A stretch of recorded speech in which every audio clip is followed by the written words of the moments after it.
نبی کریم صلی اللہ علیہ وسلم نے فرمایا کہ مرغے کو گالیاں مت دو، کیونکہ وہ نماز کے لیے اٹھاتا ہے۔ کہ وہ ایک حدیث میں حضور نے فرمایا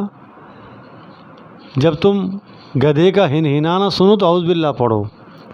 کیونکہ اس نے شیطان کو دیکھا ہے، اور جب تم مرغے کی آواز سنو تو اللہ سے اس کے فضل کو طلب کرو، کیونکہ اس نے فرشتے کو اور رحمت والے فرشتے کو دیکھا ہے۔ یعنی گویا اذان کان میں پڑی، خاص طور صبح کو اگر کہیں اپنے گھر میں یا محلے میں بندھا ہوا ہے اور یہ مرغے کی عادت ہے 2:30-3 بجے اذانیں دے گا، پھر فجر نماز سے تو اذانوں سے تھوڑی دیر پہلے،